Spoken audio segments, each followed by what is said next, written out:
Our speaker this afternoon is Martha Jansen. She has been a member of OLLI since 2012 and enjoys sharing her travel stories with our members. Martha and her husband Jim have been traveling since 1992 and have made over 30 trips to 6 of the 7 continents, a few unorganized tours, but mostly on their own.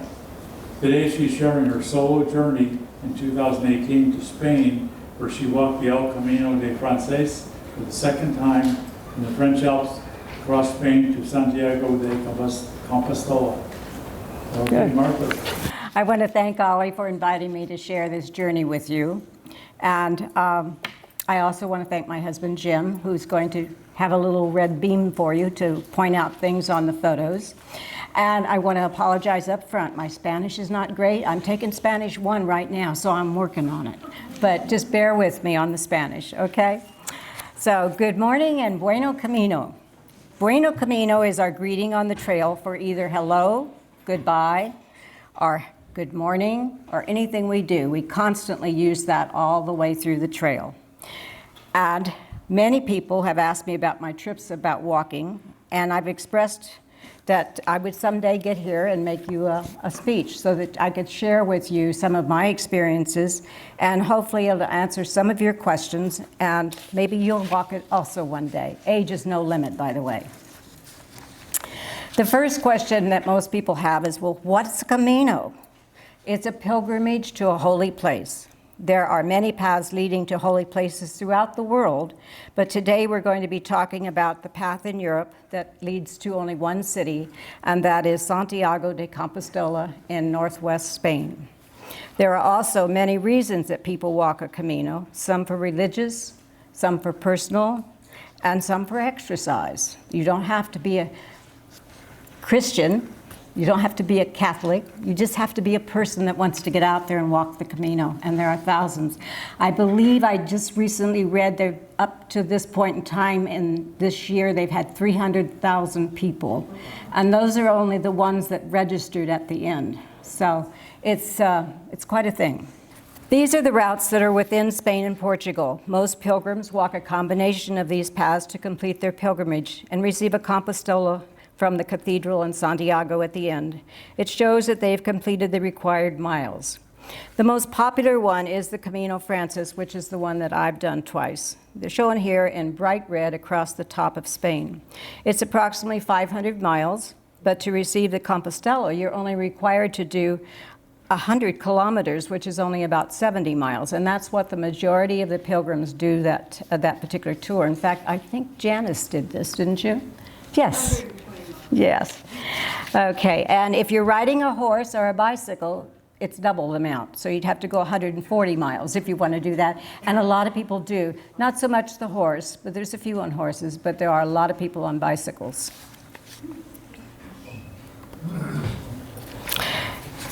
This is the Botafumeiro, and it's one of the highlights to me on doing the Camino. And it's located in the cathedral in Santiago de Compostela. And at the end of our presentation, I do have a very short video that shows you what the ceremony is about. It's called the Botafumeiro, which is Galician for smoke expeller, a giant censer originally used for cleaning the air when crowds of pilgrims would come, but they didn't stop and take a bath before they went to Mass. And so the air inside the cathedral was a little rank, and they used this method to clean the air, and that's where the name came from. This started around the 12th century, and the current one was made in 1851 and weighs 115 pounds when empty. It takes 8 men to operate it, and it reaches a speed of 42 miles an hour along a 213-foot arc in the transepts of the church for several minutes. So I think you'll enjoy seeing that when we get to it at the end. I'm sorry, what did you say it was? It's called the Botafumeiro, and it's a censer, like they swing and smoke comes out of it. You see that in churches sometimes. In 2018, I walked for 8 days, so it wasn't truly a solo journey because my oldest daughter was with me for the first 8 days, but from that point on, I was by myself. She completed her Camino in 20 more days for a total of 28 days because she had to get back for a job. I continued to roll along for another 36 days and was a total of 44 days to walk the 500 miles. And after that, I even walked a little bit further and went all the way to the Atlantic Ocean this time, which was new for me. On the table over here, I brought some samples of some of the things that I do bring with me. The book you see on the left there, you can order those on the website, and it has fabulous maps. In fact, the maps that you see on the slides today are taken from that book. And then I make myself a journal that I keep track of where I'm going and what I'm doing and my stories at the end of the day. And the shell is something that is a symbol for the Camino, and almost every pilgrim has one of those somewhere on their backpack. Mine actually has the names of my grandchildren inside of it, so I carried them with me on 2 journeys. Planning your Camino takes at least a year for some. Some go on the spur of the moment and don't do anything to prepare. But it is important that you do, and I recommend at least 6 months ahead, because you need to learn little things like buying your shoes 2 sizes larger, because your feet swell during the day and you'll have problems with your feet if you don't buy larger shoes. You have to learn how to walk with walking sticks. It's very important, because for balance, especially on hills that are like this and lots of shale on them, it's so important to have those sticks, and you rarely see pilgrims walk without them. The other thing that you can do is have a company plan your trip for you. It's not cheap, but it's really handy, and it takes a lot of the struggle out of it. And the cost of having them do that depends on the type of trip you're planning.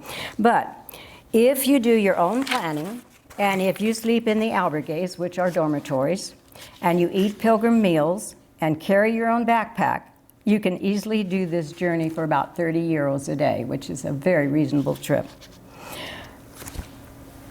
But the most important thing, begin to train early. You need to get out there and start walking long before you leave home. You have to get used to those miles, because you'll see during the trip here we do anywhere from 5 miles up to sometimes 20 miles in a day. So your body has to adjust to that, and starting early is good for that. These are photos that we took at the beginning of the trip. The photo on the upper left was taken in Pamplona the morning that we arrived, before we got in the taxi to go up into the mountains. We had flown to Madrid, took a bus overnight to Pamplona, a taxi to the mountains, and then we started walking.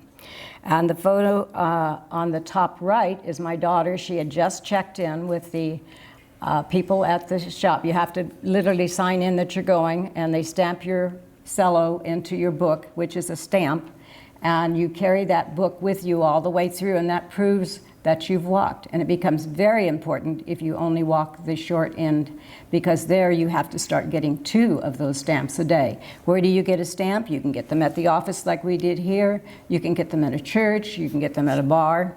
And we call everything a bar on that trip, and that's where we get most of our food. We don't go there just to drink. So, and they always have stamps. It says Pamplona, Spain. Is that where they have those races? The bulls, yes, you're right. Yep, and they had just finished having them that night, and that was the last night, and we walked into that bus station from the bus from Madrid, and there were people sleeping all over the floor, because the hotel rooms are hard to get. And so they were sleeping on the floor at the bus station, but I didn't show you that picture. Okay, these are photos of our first day. It was a very steep climb on the side of a narrow mountain road, and we were overjoyed when we arrived at our destination. Many pilgrims stop for a meal here and then continue on to Roncesvalles. We had made reservations to spend the night in the albergue Orson. We enjoyed a community dinner that evening with 30-plus people from all over the world: South Korea, Italians, Americans, Australians, Canadians, and French. We each briefly shared our history. The oldest person there was from Australia, and he was walking his 4th Camino. And he and his wife began their walk this time in Germany. People don't just start in France or in Spain. They come from all over the world. There are many people in Europe who literally walk out their door and start their Camino from Denmark all over Europe. Tonight, yes. Does the Catholic Church give some kind of a meritorious thing for people that go to Santiago de Compostela? You're talking about dispensations and things? I really don't know. I really don't know. There might be. You can get a certificate that says you've done it, but you do it for personal reasons. It's a very personal journey, and I found people who were trying to decide to make major decisions in their life were taking that journey. You have a lot of alone time to think, and I'd never really even considered that, and I'm looking forward to going back again. Okay, today on our journey, it was July 14th, and that's Bastille Day in France, and we were in France. So we ended our day sitting on an outdoor patio on the edge of forever in the French Pyrenees Mountains. There was a large group of French people from the village below celebrating and singing, and it was just a marvelous evening. And this is the view from that deck. Somewhere down there is the town that we had walked from that morning. Day 2 was 10 miles in 8 hours, 4 hours up and 4 hours down through a steep forest to the monastery at Roncesvalles, our destination for tonight. If you notice the star near the top of the trail, that's where you cross from France into Spain. Shortly after that, you reach the second highest point on the Camino at 4,620 feet. So we'd done a lot of climbing that day, and we had more to do when we reached that, but not too much further. And then you can see it's all downhill.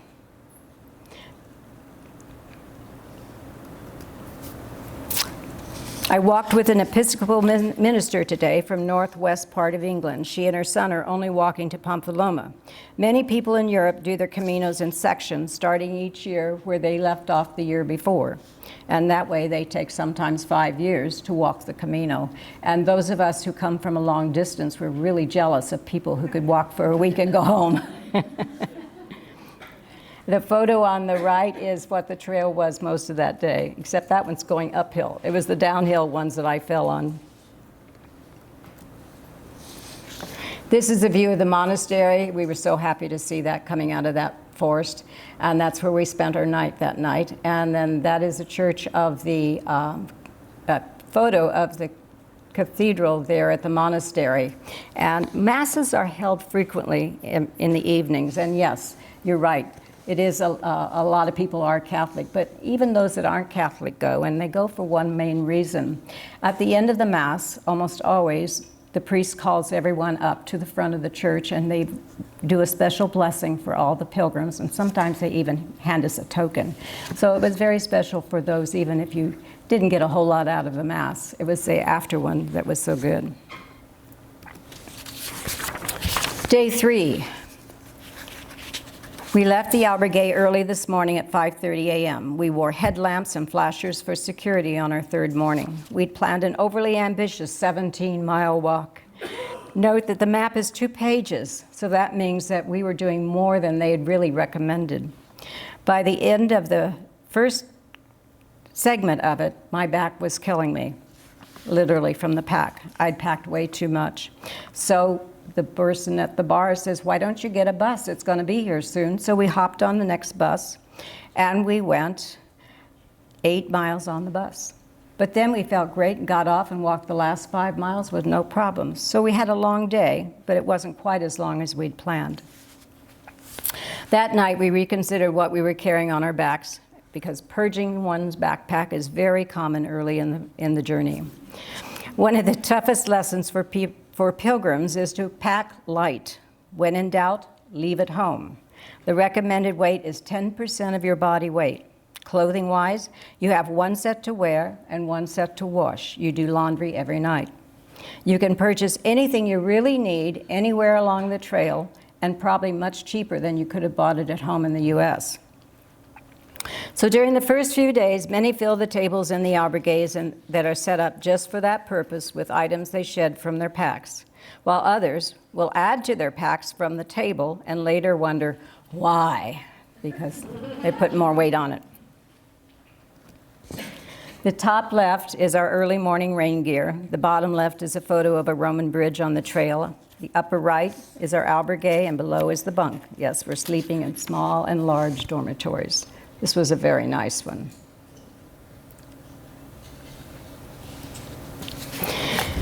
It was a long day for four. We began at 7 a.m. and walked 12 miles to Pampaloma, and that's where they do the bull run. But it was over with by now, and the city was back in gear, including several miles through a new city before we reached the ancient walls of the old city. The hills were shorter. Sometimes we were walking along the highway, but mostly gravel paths. We arrived early in the afternoon. And the picture there on the map is one that's in the book. It's not one I put there, and you're going to see those all the way along.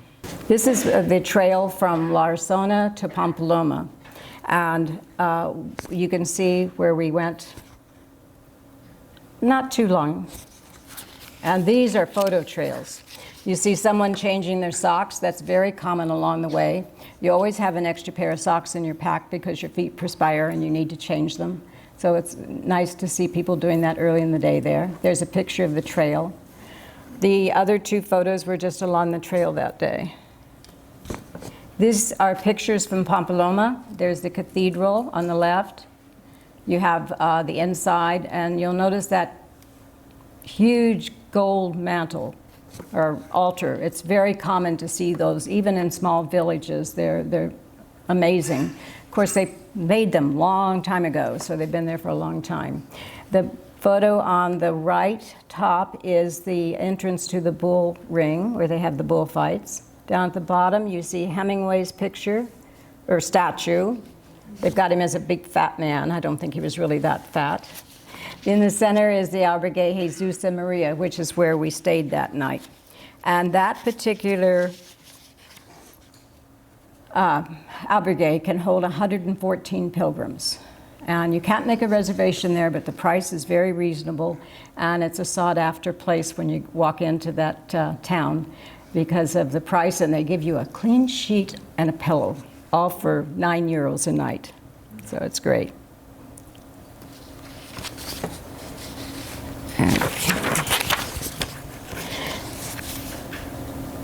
Everyone was up early on day 5, and by 6 a.m. we were out the door walking several miles through the city to the countryside, where we continued our 15-mile journey, walking slowly uphill. And yes, we did walk 15 miles that day. It was all the way up the hill to the Alto de Perdón. It's at 2,460 feet, and this was followed by a sharp descent that eventually evened out a bit for the remainder of our journey to Puente La Reina that day. We got there at 4:30 in the evening, so it was a very long day of walking. Up at the top, here's some trail photos from the day. You can see it's a kind of a gravelly path. Some of it was very loose shale. But in the corner there, you see the sample breakfast that we usually get. And that is usually coffee, bread, orange juice, and a mostly potato and egg quiche, very filling and very good for us. In Spanish, it's pronounced tortilla de patata. And if you pronounce it wrong, as I probably may have just now, you'll be served a piece of toasted bread. So I generally wrote it down for the waiter, and the other two photos were taken on the trail that day. So it's good to learn a little Spanish along the way. Up at the top, during our 15-mile hike that day, we had the iron sculptures of the Camino pilgrims, and that's been up there for a long time. It's a very windy area, and they have wind machines up there alongside these statues because it's never a quiet moment. But everyone stops there and takes lots of photographs. It's a beautiful place, and those things are going like this because they're, you know, about this thick, and it's a fun place to be.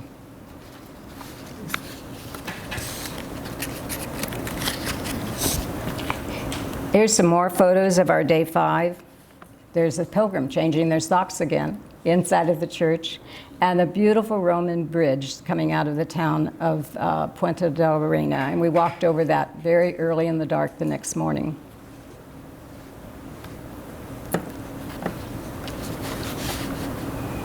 This is our trip to Villa Mera de Marjan.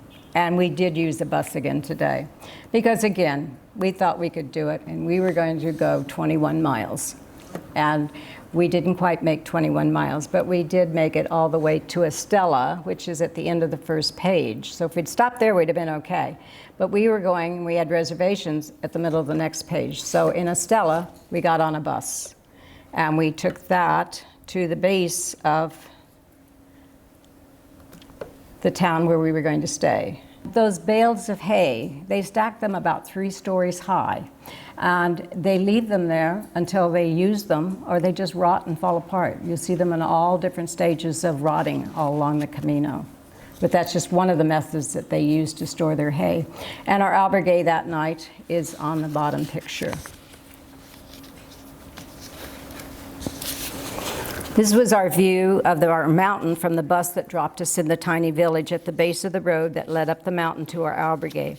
It was halfway up a very steep road, and there were castle ruins at the top. And we had actually been able to see this mountain for several days before we got to it.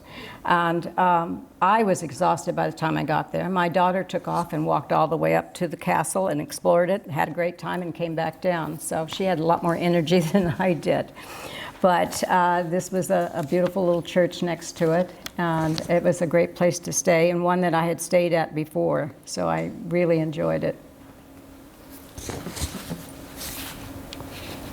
This is day 7, and we are at the albergue Samsal tonight, out in the countryside just before the town of Torres de Rio. Oh, okay. It was a shorter day today. It was only 12 miles, and we left at 7 o'clock in the morning and arrived at 1 in the afternoon, which was great because it's Spain and it's the summertime, and it gets pretty hot there during the afternoons. We watched tractors harvesting hay, and again, some are rolled and wrapped, and some just are stacked, and others lay in the field. So you never knew what you were going to see as far as that. We were still seeing sunflowers, and we were seeing vineyards at this stage of the game. The weather was 12 degrees cooler today and many clouds, but it was fairly level walking, but still a long day. Our photos include the bunk room on the in the center there. And on the right, you'll see an area for shoes. It was mandatory, no matter where you were, when you walked into the albergue, you were required to remove your shoes, and they went in one area along with your poles. And that's where they were. And there's reasons for that, and you'll see that later in the game. And that's me. You can see I'm exhausted in the left. It had been a long day. And the one in the bottom center there was one of our dinners with people, and that actually is the night we met people from Scotland, Kevin and Laura, and they were just absolutely wonderful, and I met them throughout my journey. We've arrived in Vienna on day 8, a medieval town just east of Lograno. Today is the beginning of a 5-day festival for the Feast of St. James on Wednesday. Everyone is dressed in white clothes with red scarves. There will be fireworks and lots of dancing and drinking tonight. Tomorrow at 2 p.m., they will run the bulls down the main street to the bull ring and have a bullfight with a matador. But we will be long gone by then. The weather was perfect for walking our 7 miles today, and tonight our albergue is full of people from France. Here's some photos. We met this nice lady on the top left and had lunch with her under a tree. Never learned her name. And our trail today, and then the bottom right is the photo from the distance of the town that we're staying in tonight.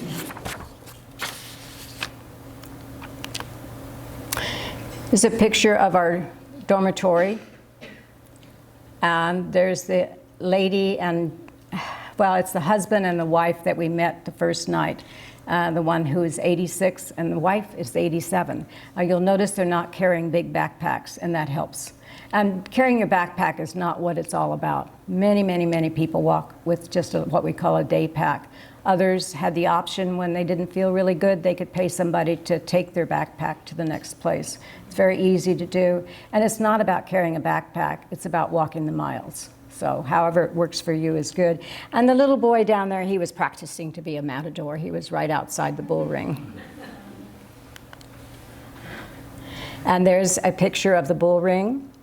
And if you look at the top left, that's a picture of the town getting ready for their party, and there's a red arrow, and Jim's going to point to it. There's a fence, a red fence along there. That fence lines that whole street, and the next day they will be running the bulls down that street, just like they do in Pampaloma, to the bull ring for their bullfight.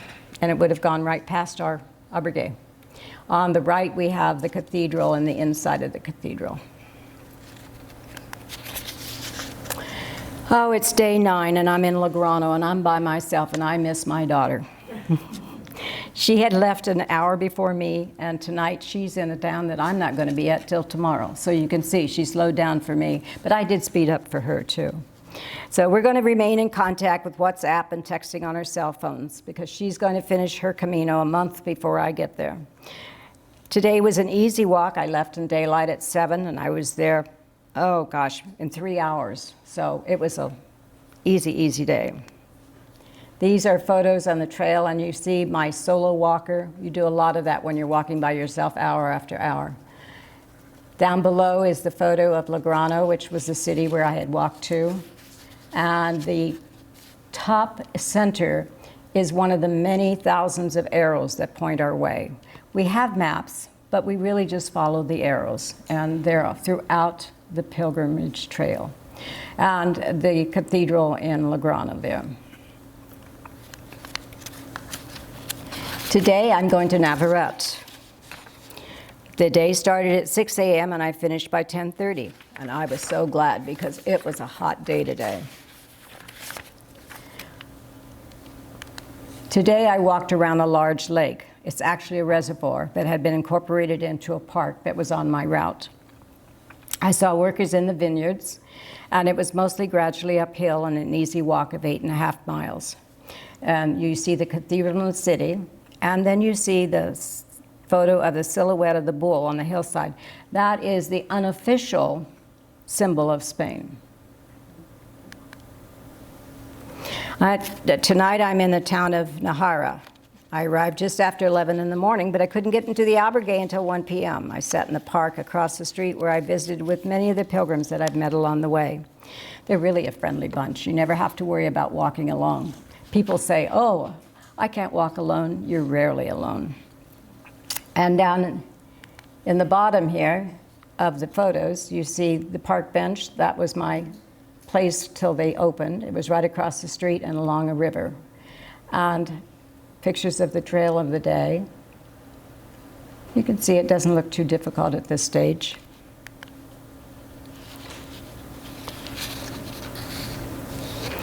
Today is July 25th. Do you remember what day it is on July 25th? St. James Feast Day. So everybody was celebrating. But I ended up being in a little town outside of any big town, and I got to enjoy the people I was with more than anything. They had, it was 10 miles, 5 hours on a gradual but very long hill. And the Spanish word for James is what? Santiago, and that's what Santiago de Compostela is named after St. James. But tonight, I'm in a lovely albergue that's made up from a private home. It makes income for the family, plus they are very generous and open, and there were individual rooms more than, there was just a few of us in each room, which was great. And they had a family-style meal for us that evening. But these are pictures along the trail from today. And you see the sign in the center. We have a lot of those. It's a well-marked trail.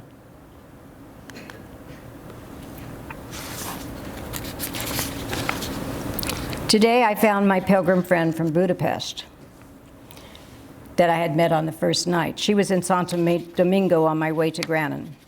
And there is the road that I was walking, the view of the Santo Domingo from the trail.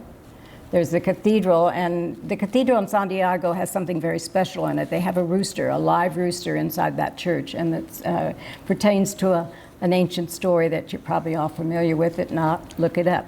Santo Domingo has a rooster in the church. And there's my friend that I met, who I'd met the first day out, my sunflowers. And in the center there, you see on the bottom where I found, leaving Santo Domingo, a rose that my daughter left for me on the bridge. as I was leaving town. She had said that she had left a rose somewhere for me in Santo Domingo. So all the way through the town, I looked everywhere for this rose. And I was just about to leave the town, and I saw this rose tucked into the grail on the little church. And I took a photo, and yes, I was right. That was the one that she had left with me. I'm staying tonight in the attic of San Juan Baptist Church in the village of Grannon, sleeping on a mat. There is no fee, but a donation is requested. Volunteers spend their summers working here. On the left side of the altar in the church, below is the choir loft at the back of the church. A door connects the loft to our dorm room. The center top photo is the dining room. To the right is the stairs to the loft and another area for more sleeping mats. You see those mats on the floor in the bottom photo there? That's what we slept on, and no, they didn't move them apart. I had a man next to me that was snoring. But you get used to that. And this again is more the dining room where they prepare food. And that afternoon, I decided that I was going to eat my dinner across the way at the bar because they were having dinner at 8 o'clock at night. And I thought, well, that's way too late for this old lady. So I walked across to have dinner, and these three young men who met together on the Camino, and they're walking together. One is Swedish, another one is from the Netherlands, and the third is from Germany, and they all spoke English. They sat down with me while I ate my dinner, kept me company. So the bottom left photo, with delightful conversation, they were really great kids. I enjoyed the wonderful view from my window. Just after I took this photo, they saw me and soon all were waving. And you see, they moved the dinner outside because the place was so full. It was just overflowing with people that night. And just after I took this photo, they saw me up in the window and they all started waving. So it was a great experience. They all pitched in and helped clean up and do the dishes and bring all the tables back in. And then they had a special sharing at 10 o'clock at night, and I went with them. It was held in the dark choir loft of the church, only candlelight, as everyone shared their reason for being on the Camino in their own language. I was the only one to speak in English, then off to our floor mats for a well-earned sleep.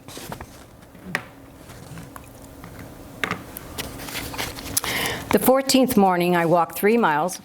I took a taxi for 10 miles, and then I walked another 8 miles, but it was all uphill.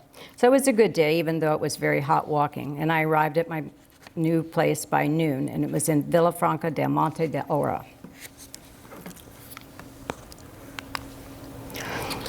Tonight, I'm staying in a special section of a lovely hotel that is for pilgrims. The owner of the hotel walked the Camino years ago and wanted to give back, so he added this area to his big hotel. If you look at the top center photo, you'll see the hotel, and that's the main part of the hotel. And we were in a separate section, and in that section, we each had our own bed in a little alcove, which was very nice compared to what we'd all been sleeping in. And we were able to enjoy a beautiful meal in the main dining room for the hotel, and it was a greatly reduced pilgrim's price. We enjoyed nearly every evening for 10 euros. And that was pretty much standard every place you went. If you had your Camino passport and could prove you were a pilgrim, your meal was anywhere from 10 to 12 euros. And that always included wine in all 3 courses, so it was really nice. Yeah. My 3 amigos stopped that afternoon and came in and rested, and I was delighted to spend more time with them. And you'll see that picture of them. That was the last time I saw them because they were long gone by the time I got to where they had gone that night. And you can see the road there, and you see the wide walking path, but it is right next to the road.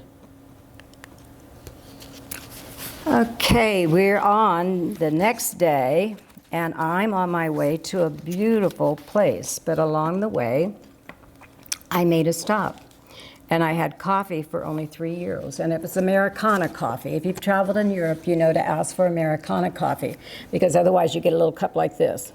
Americana coffee is an American-sized cup. So it was great. I met new people, and then I started walking again.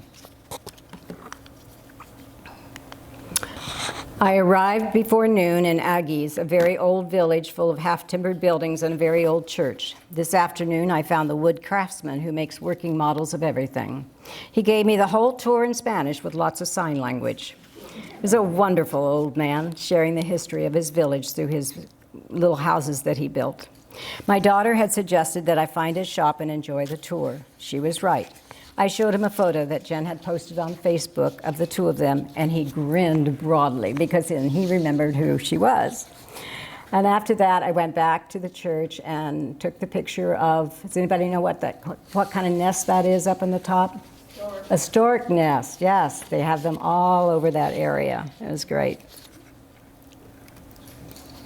Day 16, and I'm in Burgos, my third large city. There are 5 large cities that you see when you walk the Camino. This was the third one. There was 15 miles in 8 hours. I left at 6 in the morning with a full moon and a fantastic sunrise. Long uphill at first, but after reaching the very tall cross, it became a long downhill. I could see Burgos in the distance for many miles. Okay, here's your photos. That's taken during the night. That's a very tall cross. And then you look from that cross and you look down and you see Burgos, and I'm walking there. So I knew I had a long day ahead of me. The bottom 3 are of the cathedral, and it's the centerpiece of their city, and it's absolutely beautiful. Today is day 17, and I began walking what is called the Meseta, the Spanish word for plateau, and also the name for the high plains of central Spain. It's the beginning of a 112 miles walk from Burgos to Leon across a mostly flat and generally very warm area. I call it the desert.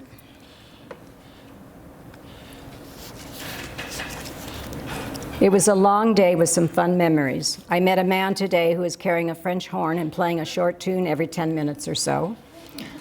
Another man was riding an electric unicycle, but I could never quite get his picture. There was a priest that passed me on the trail with his robes flying around his feet, and many wonderful pilgrims who slowed to walk with me when I was alone. It was a great day, and that's one of my favorite pictures there of the trail going out on the right there. And by the way, the 3 people you see in that photo was a mother and 2 sons who stopped to walk with me till I got up to within sight of our village that we were walking to. So it was great. This is the map from Hornellas to Castelldefels. It's a long journey, some very steep hills, but not too bad compared to what is coming and what we've had. The first few miles, Kevin and Linda, my friends from Scotland, had stayed at a different albergue in Hornellas that night. And they met me in the village coming out the next day, and I was so glad that they did, because I don't know if I would have made it without them, because things do happen like this. I had a touch of food poisoning last night, and they walked with me all the way up this big hill and got me to the top of it, and then we each went our own way. And these people continued to be my angel on many. I think I met them 7 different times during this trail. Okay, here's the photos on the trail early this morning. This was the ruins of an ancient convent at San Antonio from the 14th century that we walked under while we were walking on the trail. And that was me leaving town. And out there on the trail, somebody took a picture for me. The upper right photo, this is the map. The first 6 miles of day 19 was very long uphill followed by a steep descent, and that's when Kevin and Linda were with me on this particular trail. And the photos from that day is the trail going up. You can see the elevation going, and then on the right, they're looking at a memorial. And what those are people die on the pilgrimage. And sometimes it's accidents, sometimes it's heart attacks, it's various things, but it's very common to see these memorials all the way along the trail. And they're looking at one there. We think it may have been because it was like this and we figured he was on a bicycle. So you never know. And that's me at the end of the day. I had as I say, a touch of food poisoning, and I didn't eat much that day. And so I was exhausted by the time I got there, and I was ready to quit. And that happens to everybody somewhere along the Camino. It had been a really tough day, and if you notice the pouch that's kind of sticking out there, that's something you're never without. You keep your passport in there, you keep your extra money and credit cards in there, and you wear it on your body. The only time you take it off is when you're in the shower, and then it's in the shower with you. You want a waterproof bag to put that in, and it goes right into the shower with you. You never leave it anyplace. And I carry miscellaneous cash for the day, and my Camino passport, and a few other things in a small purse that I carry across my shoulder. But the most important things you have are right there in that pouch, not in your backpack, but in that pouch on your body. So it's very important that you do that. But I felt better. I said, day 20, and thanks to a 13-mile taxi ride, I'm safely in Villa Carrera de Segura.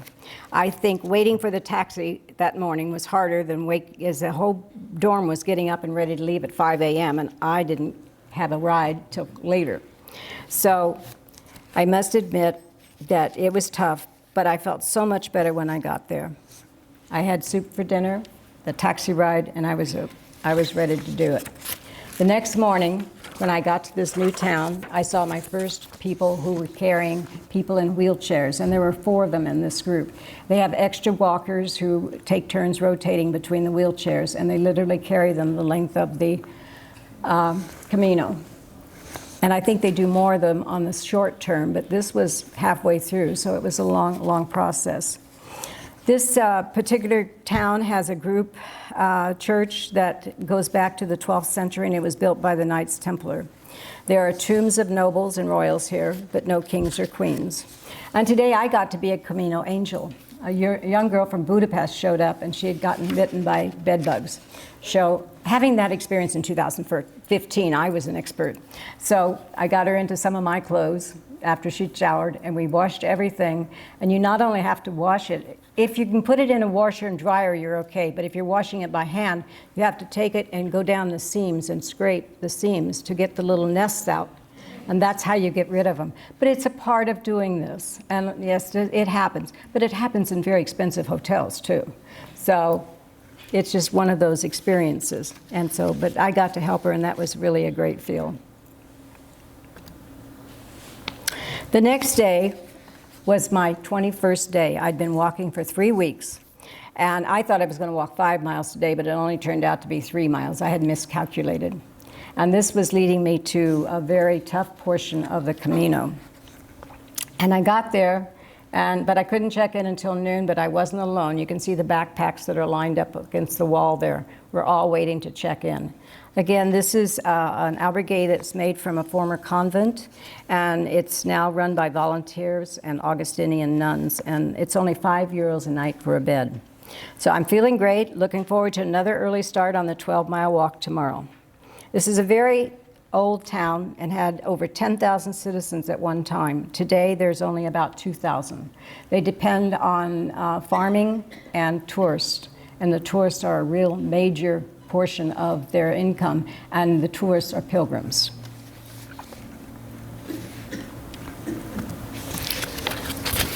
This is day 22, and we're in the middle of nowhere in a tiny village called Caudela de la Cruz. This is one of the hardest portions of the Camino to walk, especially in July.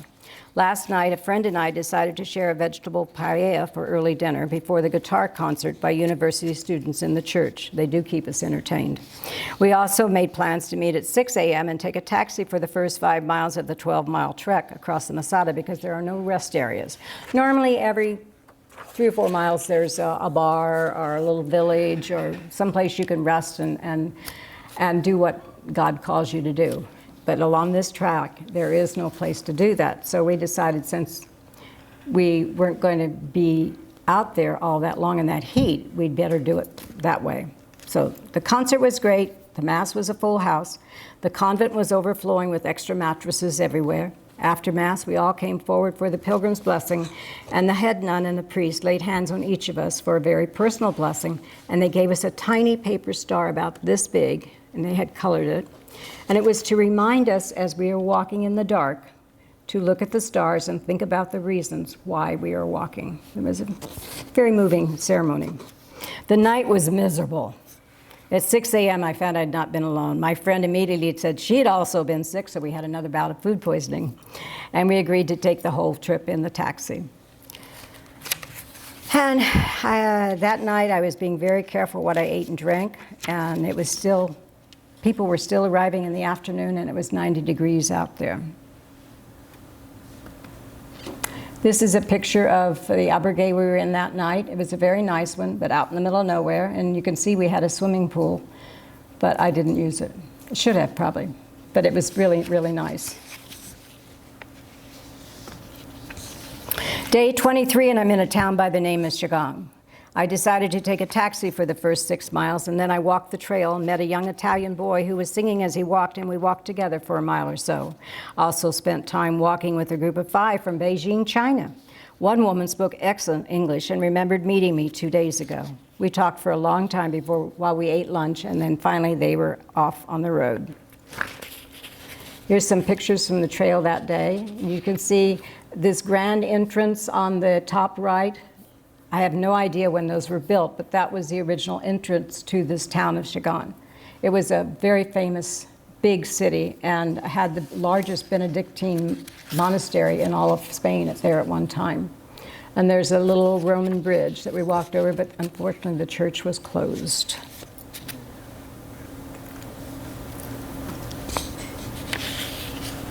There's pictures of the church, and this entrance on that left there, you see it looks like a facade. That was the entrance to the original church at one time. But that has gone into ruins, and now there is the one in the brick building, and the inside is in the new one, in the brick building. And there you see another memorial to a Methodist minister who died in 2017. I got up early, and I was staying at a very nice albergue, and across the streets were the ruins of the church. But I got bed bugs that night. So the next morning, it was a combination of the bed bugs and bells, which rang every 15 minutes all night long. And I was across the street from there. So what it ended up was in the pale light, about 5:30 in the morning, I left. And there was a girl from Germany who left with me, and then another French family joined me, and they had 3 young girls with them. And we walked in the beautiful twilight of the morning, I would call it. And this morning, as I arrived in the town, I looked up at the sky and saw an odd, happy face in the clouds. So I took that as a good omen, and it was. No more food poisoning, no more bed bugs. Okay, and you can see I'm hanging the laundry out there, and I did not have a washing machine that day, so I had to stand there and scrape. And then you put every article into a Ziploc bag for at least a couple of days, and then that takes care of your problems. And you can see the path along the road.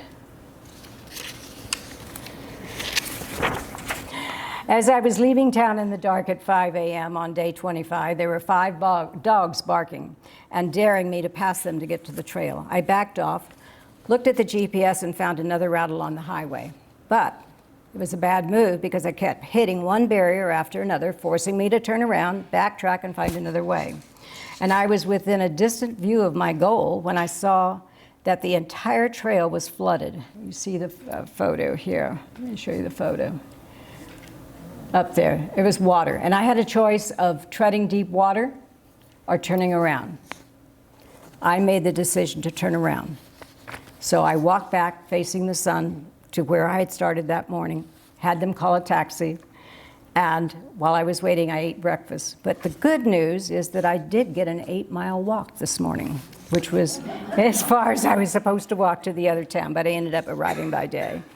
So it was market day in my town of Manzuela, and I even found a new dress, which perked me up that day. And again, our dormitories. That evening, with fellow pilgrims, we all shopped for and prepared a dinner together. There was even a bottle of sangria to share. And tomorrow is the end of the Masada, which means it's going to be cooler, but we're also going to have more hills. Day 26 is the 4th largest city of our trip, Leon. The next one and the last one will be Santiago. It was 12 miles, including some pretty good hills, in 7 hours. When I arrived at the convent where I was staying, the nun looked at my birth date and said, "Is this correct?" They don't get too many pilgrims over the age of 75. And I was turning 80. So they questioned about my birth The top left photo is a view of Lyon from the trail. The long, lonely road is below. The Lyon Cathedral is in the top right, and the lower right is a volunteer worker who is from New Hampshire. He brought me a small glass of tasty orange liqueur to celebrate my arrival. There's benefits for being older. And then when I went out in the afternoon to see the cathedral, I found an old friend, Kevin and Linda, who helped me get over many hills at the beginning. They've been my Camino angels on more than one occasion. And Camino angels are pilgrims who help other pilgrims with something. And usually I'm on the receiving end, but I did occasionally get to help somebody else. Day 27, and I'm Villadangas del Parmo, about 13 miles east of Lyon. I left at 5:30 in the morning, and I was never alone, without pilgrims in sight in both directions. And one gentleman from Australia stayed with me all the way, I think for four hours he walked with me, which was absolutely fantastic. The photo on the top right is my favorite photo spot while walking out of Lyon. It's still dark, so you can't see too well, but he got a picture of me for me. The photo on the top left, you can see pilgrims taking down their tents. People do camp along the Camino rather than stay in the albergues. And the others, the center one there and the dining room is where I stayed that night. I so enjoyed my afternoon walking 10 miles in 5 hours on day 28. It was cold this morning, but quite warm in the sun in the afternoon. While walking through Hospital de Albergo, I walked across a beautiful and very old stone bridge, said to be the longest bridge on the Camino Frances. And there's a photo on the next page of that, but right now it was just a dry riverbed. And I also met a father and daughter today. They were from England, and they were walking the Camino together and camping. And if you look at that top left picture, you see the size of the backpack that man is carrying. So he had a real job, but the girl was delightful, and we had a good time visiting. The other lady in the photo there was my roommate last night, and she stayed with me a couple other nights. We would just end up at the same place. We didn't walk together. And then on the right is that bridge over the dry bed. Okay. I arrived in the Villa del Albergue, just east of Astorga, in the center of a large agricultural area. The albergue was owned and managed by a woman from Belgium. And that's our table in the center where we had our community dinner. And it was a great experience. It was really out in the middle. At times I thought I was lost because I was by myself and I was walking through fields and I didn't see anybody. And it's so tempting to think, should I turn around? But you keep going. And I was on the right road and I got there. Day 29, and I'm in the village of Muras de Rechivo, just west of Astorga. It was a 12-mile walk through the hills instead of along the road for most of the way. The walk was about 6 hours, including a short look around Astorga. I had stopped in that city in my previous Camino and toured the Gaudi Museum, which was built as a bishop's house. And if you do this trip, take the time and spend some time in that city. It's beautiful. Along the trail today, I met a man named John the Scotsman.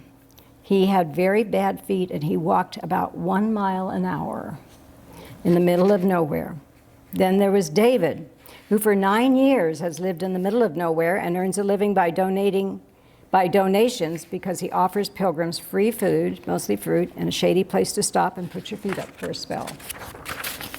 Tonight is a community vegetarian dinner. And then we went to bed. The photos of the road signs, if you look on the left, that's a handmade sign that some pilgrim did. See a lot of different variations of that. Below is one of the signs that they put out, and there's the photo of Astorga, which is not a huge city, but a fairly good sized one. The walk on day 30 was tough. I left at 5:30 a.m. in the dark. No moon, but the stars were brilliant in the black sky. I knew it was going to be a tough climb from an altitude of 2,900 feet to almost 4,900 feet. It took me nearly 8 hours to do a little over 13 miles, but I did it. Mountain trails and no taxi, even if I wanted one. I actually asked and I couldn't get one. I'm definitely into the mountain stage of the Camino.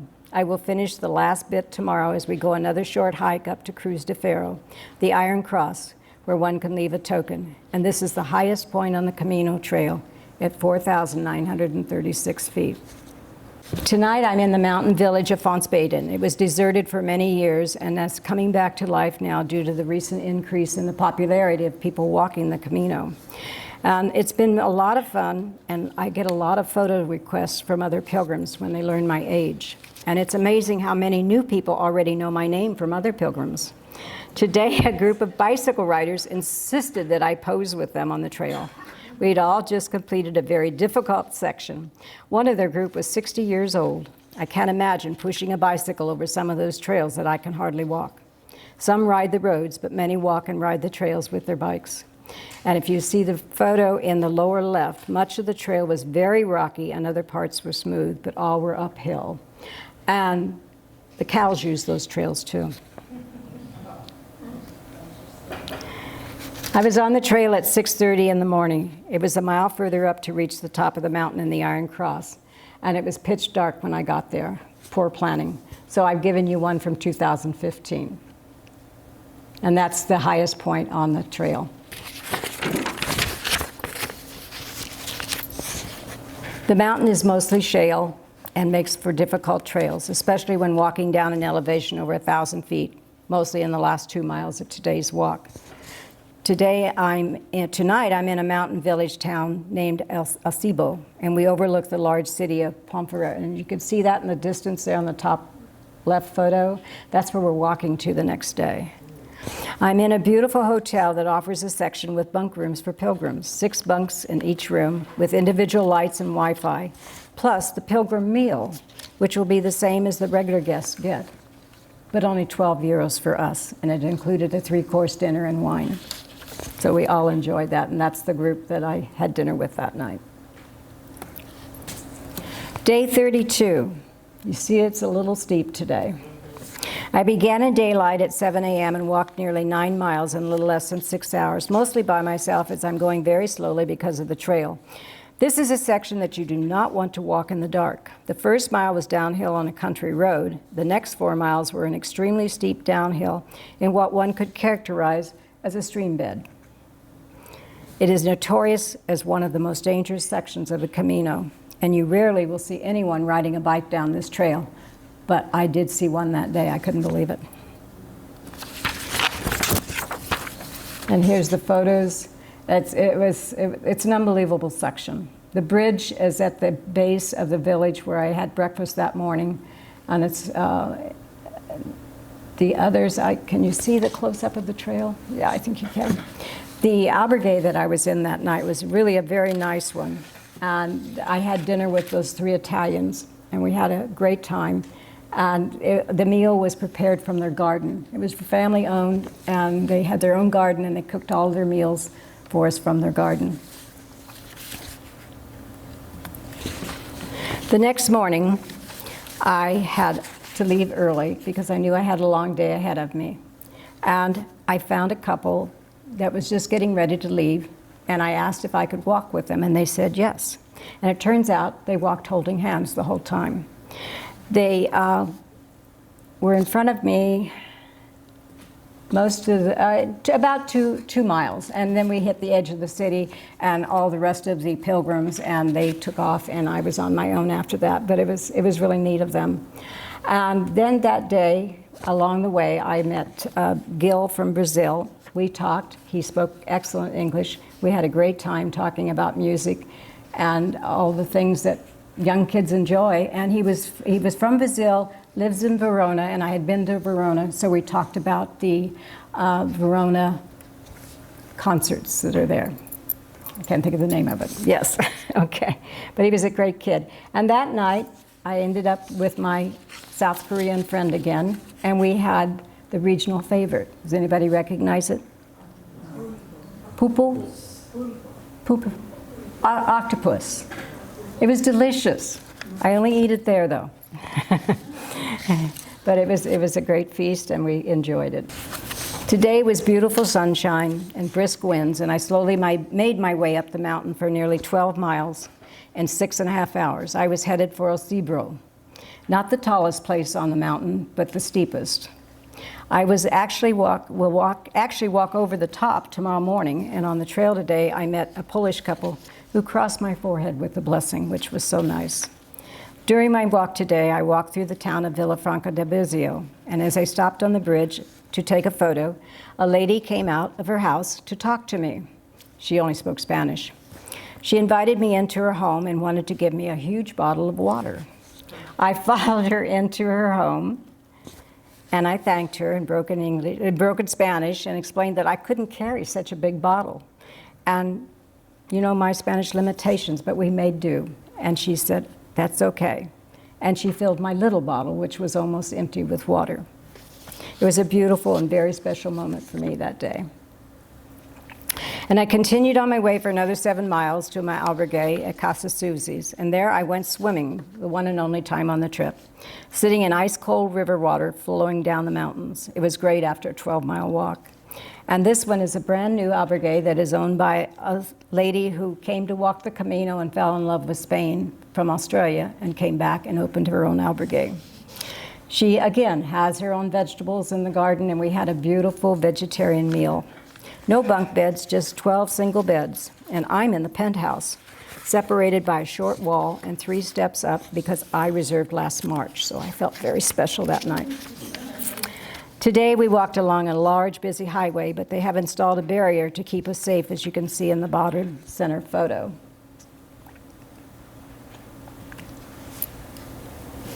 Day 35 began at 7 a.m. when I left in the dawn light, and it was 11 miles and 6.5 hours. My mind was wandering, and twice I missed the yellow arrows. The second time I'd nearly given up when a group of Spanish pilgrims pulled me into their group and got me back on the trail.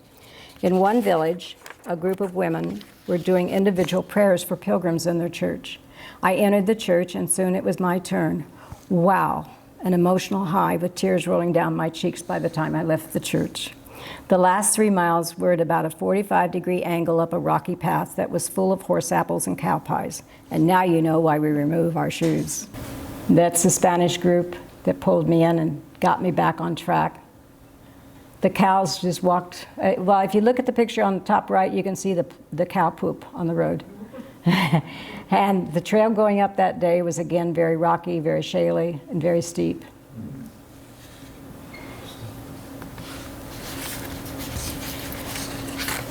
Tomorrow, I walk up and over El Cibro.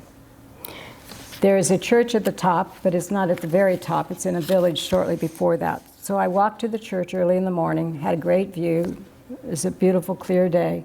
And I arrived there, saw the church, had some breakfast, and then started over the top and down the hill. It was a long downhill. But at the very top, there is a statue on the top right, and everybody stops there and takes a picture with the pilgrim who's standing there on the hill looking out over what he's still got to walk. The church in El Cibro and the view as I was walking up the mountain. The bottom right is my dinner that night in another albergue.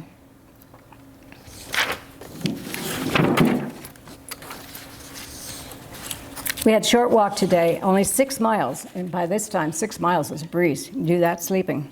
But I went to the village of Tricastle. It's 90% downhill, and the next 2 days are both long ones, and today's walk was very solo, but pilgrims passed me on a regular basis. This is the morning when I'm starting out in the top left. I was probably bored, and I took a picture of a cow with a calf in the field. We had lots of those. You can see the trail there. The church there is the Tricastle, and it's named after the fact that there were 3 castles in the village, and they're long gone. But they have their images on this church steeple. And I did get to go to Mass there in the afternoon, and the best part of the Mass was, number one, there was no sermon, because I couldn't have understood it anyway in Spanish. But the funny part was that they only had 1 pair of eyeglasses, and the priest and the lady who did the readings took turns using the glasses.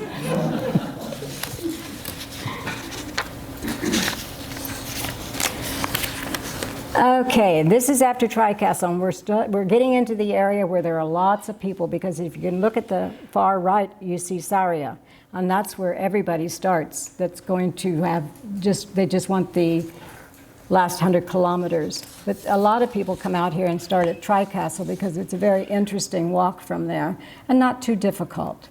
And here's some pictures along the trail. There was a lot of singing. That was the singing nun. Then there was a group of teenagers that were walking together. The shell is a fountain. And the bottom there is myself and my good friend that I had just met that day. And we were in the same albergue that night.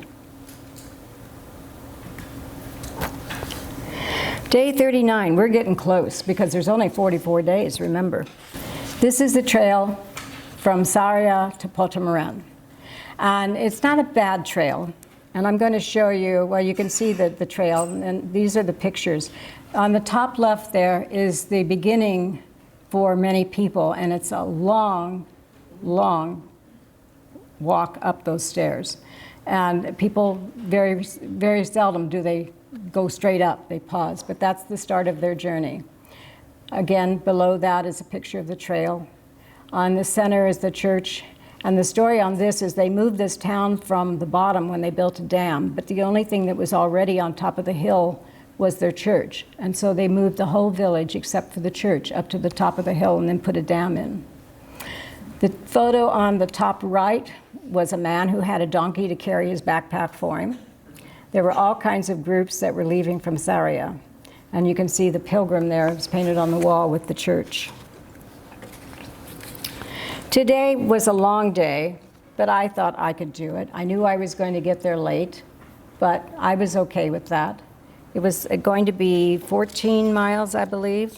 Anybody can do that, right? But by the time I got about halfway up, I stopped and took off my shoes and rested at Moorgate. And I thought, oh boy. But it was only another mile to the top of the hill after that. And so I was on my way up, and I'd gone that, and I thought, oh, the rest of the way's downhill. And as I crossed this road, which is a main road, and they have a lot of albergues there that people stay in, there was all kinds of taxis there, figuring people would want to ride in a taxi to the next town. And they looked at me, and he tried to get me. I said, and I walked across the road to the trail, and out of the trail popped this couple from Madrid. He spoke English, he was an attorney, and the wife spoke no English. And they had decided to take a taxi to Portamoran. They grabbed my hand, shoved me in the taxi with them, would not hear of a no, and would not take any money. And so I ended up not being late to get to my village, but being early to get to my village, because we went the next 5 miles in their taxi. But it was all downhill, and I'm sure I could have made it. But the problem would have been I would have been there late, and I probably would have ended up with a top bunk bed. I don't know how many of you have slept on a top bunk bed recently, but it's not an easy chore to get up and down from there. But they got me there so early. They were my angels, and I not only got a bottom bunk, I got an individual single twin-size bed. So it worked out great. And here's pictures from that day. You can see it was foggy in the morning. I actually, on this one, I had a individual bed. And then you see the bar down below and a portion of the trail. It was a very, very well shaded trail that day. In fact, I said to Jim yesterday when we were looking at that, because he walked the end of it with me in 2015, and it was pouring down rain, and the water running through these trees was about 12 inches deep. It was well over our boots. So it was nice to walk it in the clouds, in the good days. Okay, we're on Exar to Malid now, and again, lots and lots of people. I'm skipping up a wee bit because I don't want to run you late. Tonight, I was in Malid, and they had an ATM and a pharmacy. The crowds were less today as I began the ending mid-stage, but we had a group of 20 from ages 3 to 50, and they appeared to be brothers and sisters and their children. They had 2 buggies with them. I'm going to show you the pictures now. They had 2 buggies with them for the little ones, and they got tired, and everyone was in an orange shirt, and their names were on their backs. They all lived just north of Madrid, and this was their 3rd day of walking the Camino. And I found one who spoke English, and I asked all kinds of questions, so that's why I got the information. Another photo of a large shell on the bottom right, and the crib at top. It was very confusing at first, but I finally learned they were built to store grain, but they put a lot of different things in them now. The next day, I was going to Rabadiso, again, not too hard. And on this day, I had fun with this lady on the bottom left. She had a walking stick that was huge, and I'd seen it the night before in our albergue. And I finally got the story out of her. When she started out, she had a walking stick. And partway through, an old gentleman came up to her and had this stick and said, "Would you be willing to carry my walking stick to Santiago for me?" Because it was heavy. I could not have done it. And she agreed to do it, and then he told her that this stick is going to carry prayers for he and his wife all the way to Santiago. So she had a real challenge in that she couldn't just leave it on the trail if she got tired of carrying it. She had an obligation to get that all the way to Santiago, and I'm sure she did. She was very proud of what she was doing. If you see the marker on the right, those are posted all the way from Sarria, and it tells you the number of kilometers from that point to Santiago. And you see a large family there on the left. They had grandparents with them, but they didn't have orange shirts, so they weren't quite as impressive as the other one. Now we're going to Prodeso, which is the last day before we get into Santiago. And I have to admit, this was a great day because I had 3 Americans walking with me. We all spoke English, we all had a great time, and it was wonderful. And we stopped along the way at rest stops and things, but it was good, and we got there, and the albergue that I was in was very new. It held, it was over 100 people. And it was in 8 rooms, so some of those rooms were very, very large. But my Americans kept me going, and the young girl from San Francisco stayed in that same albergue, and we made plans to walk in the next day to Santiago together. It's one thing to walk into Santiago, it's something else to walk into Santiago with someone and share it. So if you're walking alone when you do your Camino, which I'm sure you're all going to go, try and meet somebody on the trail who's also doesn't have a partner and walk in together, because it's very meaningful to have that experience with someone. But the problem was that next morning, people started getting up at 2 a.m. to walk in. By 3 a.m., I was wide awake. By 4 a.m., I was getting ready to walk, and I left at 5 a.m. I walked with many different groups of people during the morning, but few stayed with me. And it was dark. I was alone most of the time, but the full moon and the stars were beautiful. And it was dark because I was in a forest walking, so I didn't have a whole lot of that moonlight. But I was glad when daylight arrived. I left my friend a note, as I didn't have the heart to wake her. She woke as we scheduled and was out the door by 6 a.m. and had caught up with me by 9 a.m. Shows you how fast a walker I am. She caught me by 9 a.m., okay? And we were just at the crest of the hill where we were going to start down into Santiago. So the yellow star, let's go, ta-da. This is the yellow star there. That's where we met. We had left, you see the red over there, the Produzio? She had gone all that way and she caught me. So I wasn't walking very fast, but we walked the rest of that together. This was the full moon that didn't give me much light down in the forest. The picture on the bottom left is of a large pilgrim statue. They overlook Santiago. And there is a view of Santiago that they're looking at. We still had to walk that after we took these pictures. The statue on the right is for St. John Paul II and St. Francis Assisi. It's a monument to them. Here we are going into Santiago. As you first get there, there's this strange little thing that somebody's put together, but everybody stops there for a picture that says Santiago de Compostela. And there is Yuning and myself out in front of the cathedral. And there's my yellow-shirted family. When I got into the cathedral, I saw them, and just as I saw them, the mother spotted me, and she tapped the kids, and they all turned around, and they got these big grins on their faces. It was really special. This is views of Santiago from the outside. This church has been under reconstruction for a long time, and this was the first time I had seen it without the scaffolding in front of it. And it's very clean, and now they're still working on the inside, which creates problems on the inside of the church, but it was so beautiful and so much fun. And if you look in the bottom photo there, that was the line we had to stand in to get in to go to the Mass. But we did go to the Mass, and here's some of the inside. If you see the one with the star on the right, top right, that is the statue of St. James, which is up in the main altar. And you walk behind that statue to visit the tomb of St. James, and then you're allowed to step up on a little ramp, and you can literally put your hands around the statue and thank him for your safe journey. So that's what that, if you look, you see that little hand there. This is the ceremony for the swinging of the censer that we talked about.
It's quite a ceremony, and thank you for enjoying that with me.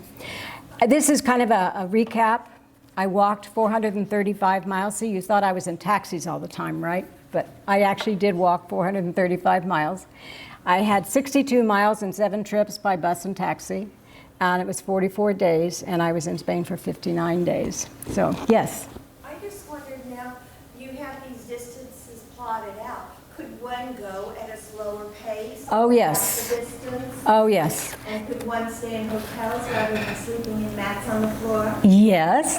My husband would not sleep in the albergues. So in 2015, when we were there, from the time we left Sarria, we stayed in hotels, and we prearranged them. Although in 2015, I didn't do all my hotels ahead.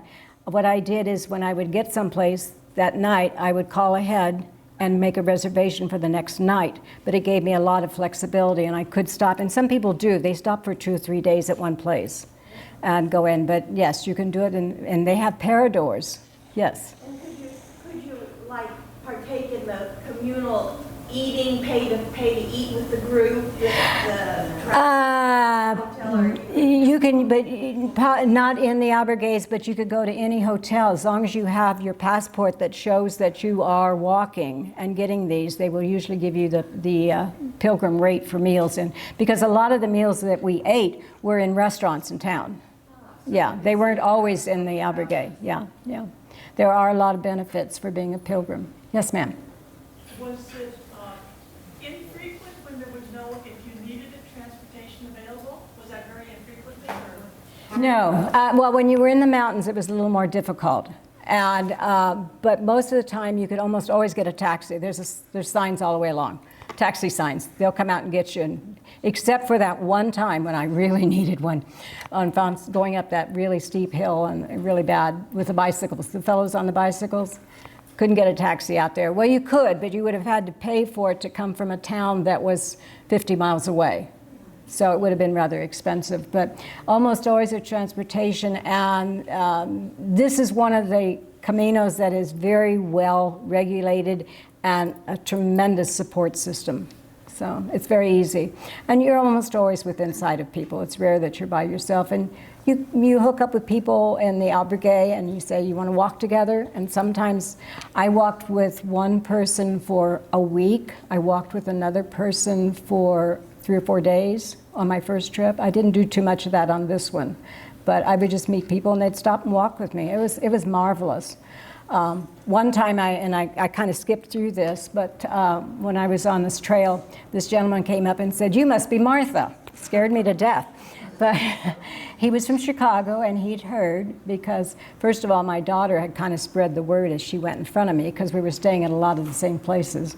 But they are very friendly, very open, and they love taking care of us old ones that get out there. So go and enjoy. Yeah, and you can take as long as you want.